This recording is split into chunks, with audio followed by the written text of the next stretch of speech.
Hey everyone, welcome to the live. Thank you for tuning in. We've got Ali Lolo in the chat. I want to apologise for the late start. It was meant to be at 2:30. That's where I was meant to set it, but I must have misclicked. But instead of making you guys wait, I decided to go live now because I double checked everything, made sure everything was ready. So yeah, here we are today.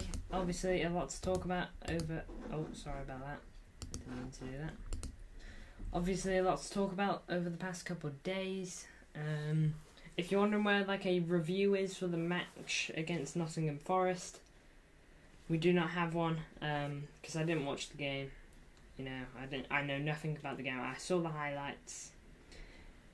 Hi, Alec Johnson. Welcome to the stream. Got to be worried about Rodri, red card. We lose him against Arsenal. Very true. We're going to cover it all. But welcome Alec. Welcome Ali Lolo to the stream. Good to have you guys here nice and early. But anyway, we'll jump on to Rodri first because he's the biggest talking point. So you guys probably want to cover that because it's interesting. So if you didn't know, which I'm sure you all do, Rodri straight red card against Nottingham Forest over the weekend, puts him out for Newcastle, for Wolves, and of course the big one, Arsenal at the Emirates. So really it's bad that he's gotten that red card, and who knows why he did what he did, because I've seen the red card, I've seen the whole incident, and I don't know, it doesn't really look like much of anything happened. Morgan Gibbs-White was getting right at him at that corner flag. Morgan Gibbs-White was really pushing him. So I understand why Rodri wasn't happy, but he's got to know better, Rodri. And to be fair, Pep made that clear as well. But we held out against Forest, got the clean sheet, which is good, and we got the win. Those are the main things at the end of the day. The win and the clean sheet. 3 points on the board, always good. Losing him for Newcastle, I don't think it's that bad because I wouldn't have started him against Newcastle. Give him a break. Against Newcastle, I would have done Carabao Cup game. Give Kalvin Phillips his chance. Then Wolves, again, it's not that bad. I expect City to be able to beat Wolves without Rodri. But losing him against Arsenal is massive, rightly said. Alec Johnson says so in the chat, and he's also said hi to Ali. Oh, I just deleted a tab that I didn't want to open. But yeah, on the red card, let me know whether you think it was a red card or not. Do you think it was harsh? Let me know on it, because although I think it's I'm trying to not be biased here, because I know why it's been given, because Rodri obviously had his hands around by the guy's neck. You can see it there. But I will say this, I do think that image there, apologies for the dog, I do think that image there makes it look worse than it was, because, oh man, sorry for the dogs. When was the last time City blanked trophies under Pep? That's true. We do take all competitions seriously. I do apologise for the dogs. Not sure why they're going off. That is true, Alec. City tend to take every cup seriously. Doesn't matter what the cup is. So, I think you are right about that. But what I will say is, City do tend to, if you look at Man City, wait there. I'll search up Man City's Carabao Cup games.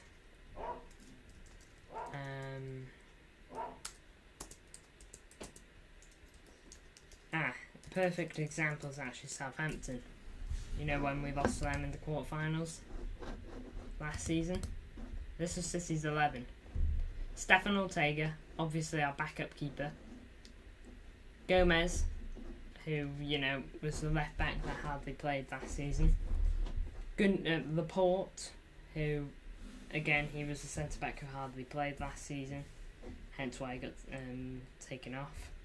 Kyle Walker at centre back, so, you know, we would have started stronger than that at centre back. Cancelo at right back, who he wasn't in Pep's good books at that time.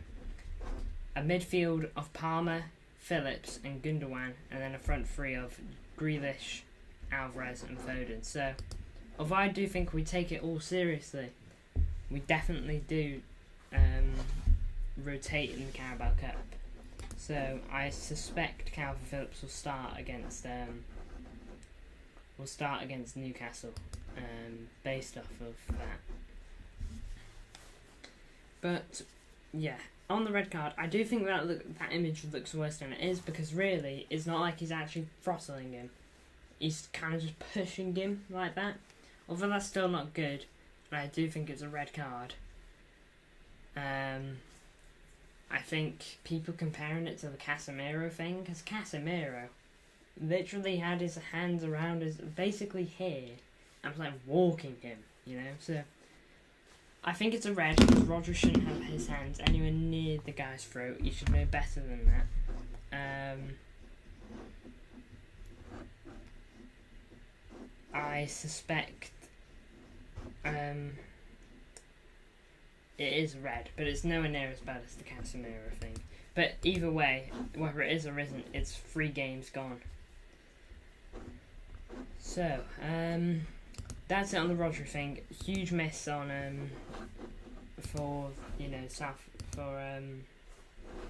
Arsenal, for the Arsenal match. Arsenal should be buzzing about it, to be honest.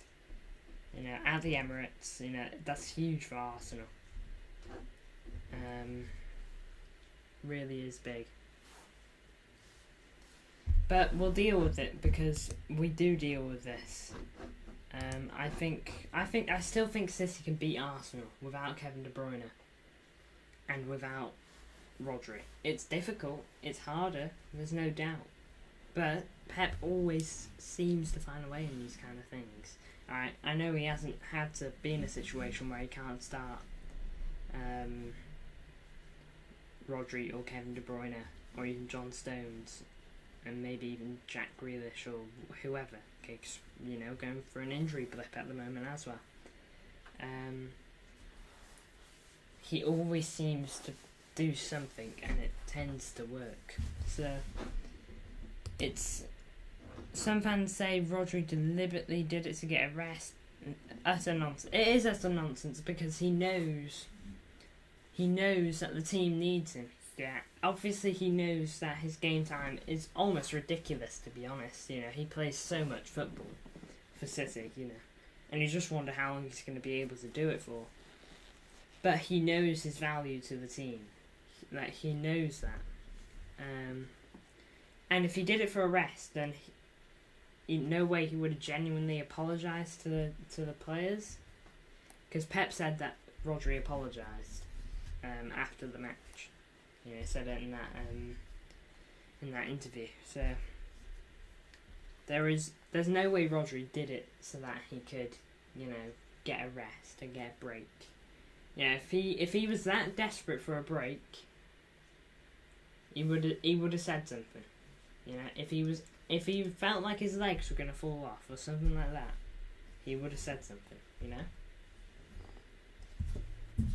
So, yeah, you are spot on with that, Alec. It is nonsense in that regard. But now we're going to jump onto Kalvin Phillips, who's related in the subject. Kalvin Phillips, you know, he got called a flop last season, and fair enough. He hardly played any football for City. Hasn't started this season and has had hardly any minutes. And every time he does play, he's not all that inspiring. But he's never had a good run of games, in all fairness to Kalvin Phillips. I do think fans were harsh on him last season because people seem to forget that he was injured for the first half of the season because wasn't it shoulder surgery or something like that because he wanted it so he could be ready for the World Cup, and he only came back right before the end of the right before the end of the season before the World Cup, and he got to play against Chelsea. So yeah, Kalvin Phillips, although I think it's harsh, I think it's understandable because Kalvin Phillips didn't play any minutes last season, let's be honest. But he will start against Newcastle, and I'd be shocked to see him not start against Wolves or Arsenal. So I think these games are what define Kalvin Phillips. He said he wanted to stay in the summer.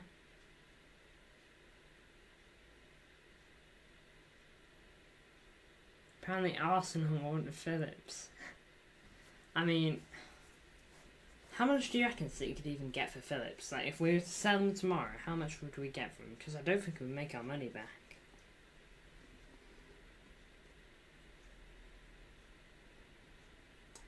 I mean, here's the thing. Here's my thing, okay? The fact that City are willing to sell these players like Cole Palmer, Raheem Sterling, Zinchenko, and Gabriel Jesus, all top players, right? Especially Cole Palmer's got the potential to be a top player.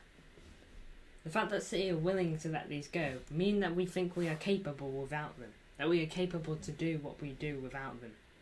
So, I think, although when like Gabriel Jesus joined Arsenal, you know, they were gassed, right, saying that City are super weakened now and all that.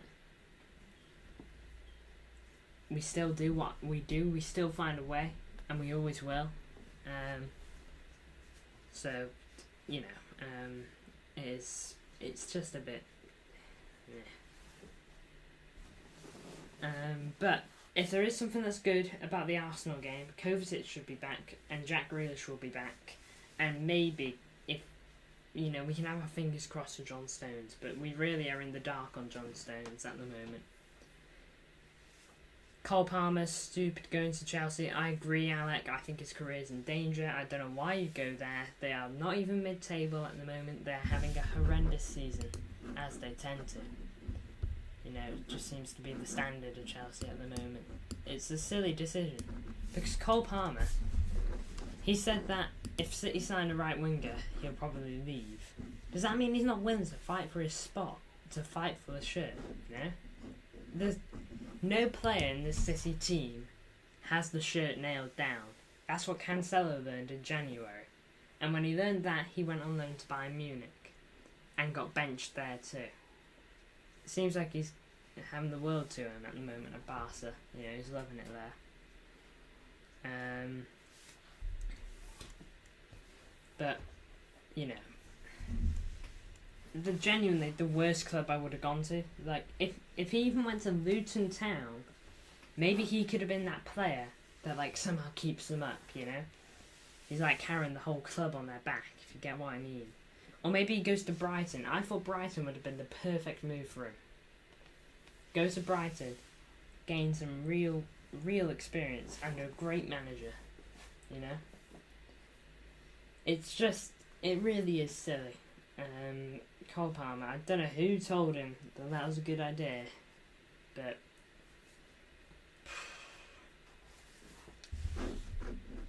you know, it really is just a bit silly from Cole Palmer. I question his decision making there.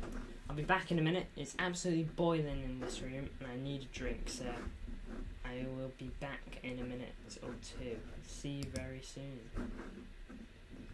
Of course, put a bit of discussion in the chat, you know, and I'll be back and I'll talk about all of it.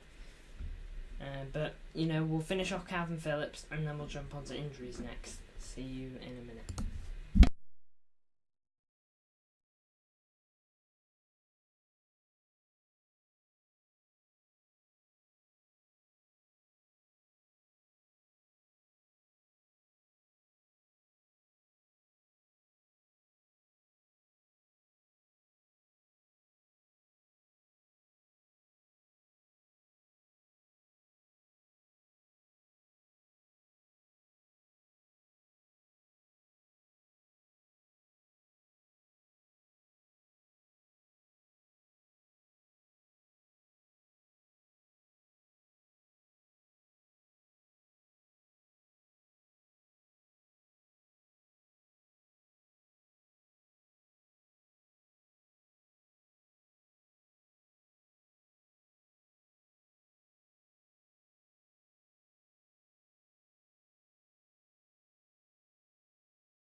Hello, I'm back. Sorry about that. Thank you for being patient. Hurry up from Alec Johnson.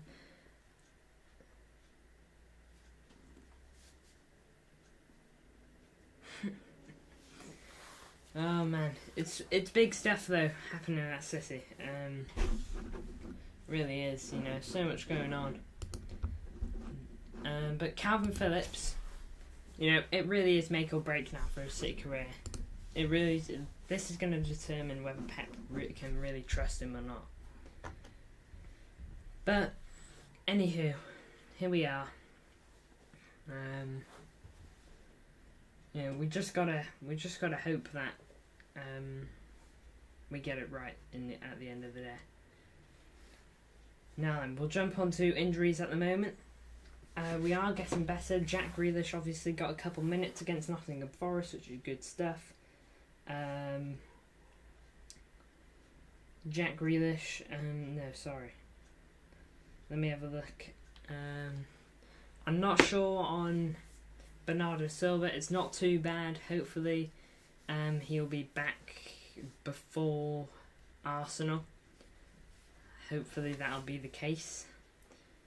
Phillips needs to improve and play quicker. He definitely does. These 3 Premier League games coming up, well, 2 Premier League games and Carabao Cup game, are really what's going to help him. One thing City needs to make sure they do, they need to keep up the momentum. Whether we've got Rodri or not, we've got to keep going. You know, we've had a brilliant start to the Premier League season. It's been an absolutely incredible start. We've got to keep it up. And that especially means beating Leipzig midweek before Arsenal. You know, if we can win that as well, big stuff. If we can win these next games with Kalvin Phillips in the team, it won't just make Kalvin Phillips feel a bit better, it'll make the whole team. Because I think the team doesn't trust Kalvin Phillips as much as Rodri, you know? And I think that's only natural. But if Kalvin Phillips can get through the next 2/3 games just fine, then, you know, maybe some of his teammates will be thinking, maybe he can actually do the job, you know? And maybe if he plays so well, which I'm not saying he will, but if he does so well, then maybe he can actually fight Rodri for his spot, you know? So I hope Kalvin Phillips can get the job done, because we need him to. We need Kalvin Phillips. But anyway, injury situation, back to it. Kovacic, almost back it seems. Hopefully available for next week, or midweek. Yeah, hopefully available for Newcastle/Wolves. Should be back before Arsenal. I have no idea on John Stones. In the dark when it comes to him. Yes, absolutely. You know, if Kalvin Phillips is going to need the support more than ever now. You know. Because this is now, it's his opportunity.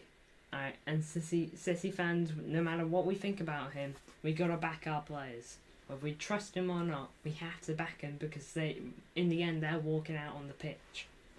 They've got to have our support, whether we like it or not. So Kalvin Phillips, yes, absolutely. We got to do everything we can to help Phillips. And whether that means all we can do is chant his name when he plays.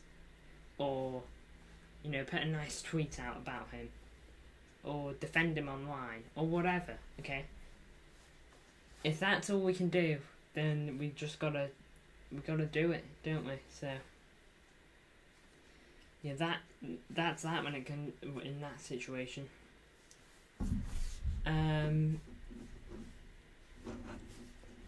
Phillips didn't play too bad last time. He got good reception. Yeah, I heard about the reception. I heard about that. Sadly, I didn't watch the Nottingham Forest game, so I got no clue how well he did. I have no idea how well Kalvin Phillips did against Forest off the bench, but hopefully he did well, of course.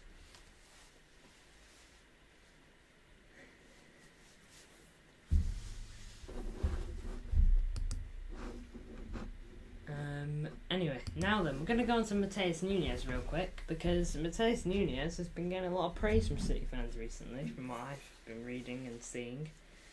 He's been playing pretty well, Mateus. He got an assist against, that was a really nice assist against Forest as well. Little ball over, perfect for Haaland, headed home, nice and simple.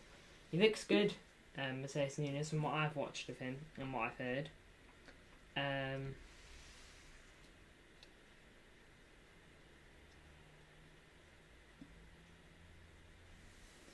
Oh, Southgate needs. He won't be sacked. Like, he won't be. He should be sacked. If England wants to win the Euros in Euro 2024, he's got to be sacked. Like, because you won't win it. England seriously won't win it. And, I don't support England, so I'm happy for Southgate to stay, because I love to see it, but speaking from a neutral perspective, Southgate's got to go, he really does. Saying Phil Foden can't play midfield, absolute wally. What's the word? Refusing to not play Harry Maguire.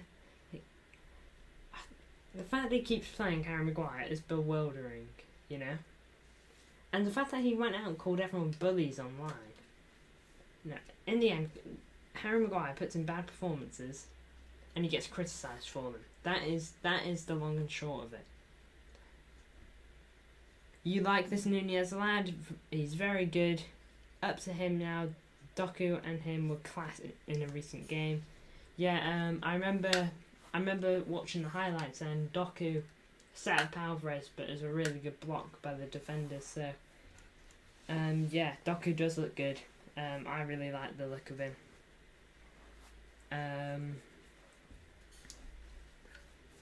He is looking really good.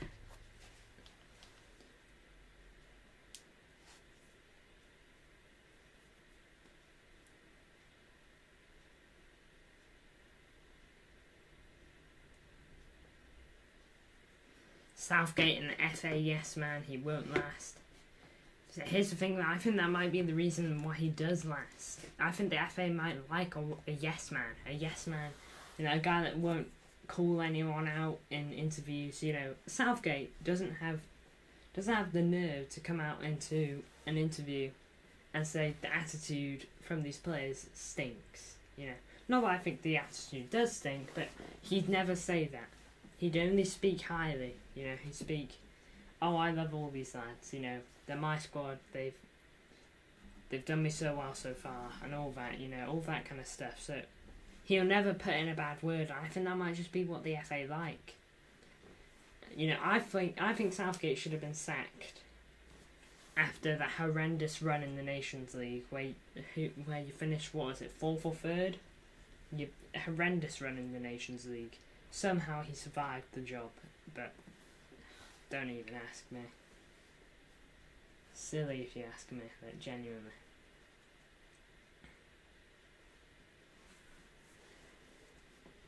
But yeah, that really concludes everything I wanted to talk about. It was nice to speak about England a bit too. How Southgate did not see Phillips as overweight. He's clueless. Yeah, you're spot on. Kalvin Phillips came back overweight, it's silly, it really is, but thank you for tuning in, specifically you, Alec, as well, because you've been here the whole time. Croatia loss was the limit. It was. That is embarrassing. No offence, but England should be beating Croatia. Croatia seem to be doing something right, because they got to the semi-final last World Cup, a final and the one before that. So Croatia England needs to sort themselves out. They don't have much time to do it. They've got such a talented squad. they should be going into World Cups and Euros as one of the favourites, you know. And Super Mario, I think they do go in as one of the favourites, but no one expects anything of them. People expect them to get to the quarterfinals or semi-finals, you know, and then bang, knocked out. So that's really it. But thank you all for tuning in. Alec, you've been here the whole way through, so thank you for that. It's been a great live. Good to just talk about news. Back live tomorrow.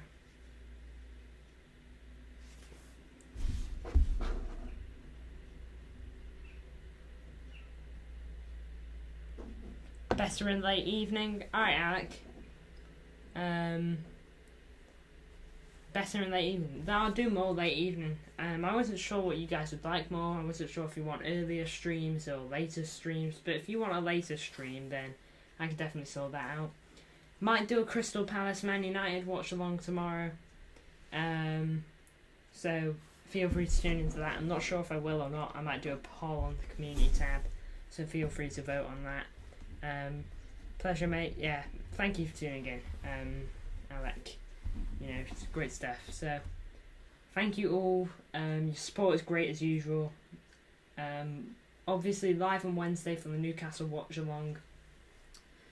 Newcastle preview tomorrow, so just stay tuned for that. Hi, Ethan. We're literally about to end the live, but thank you all for watching. See you in the next one.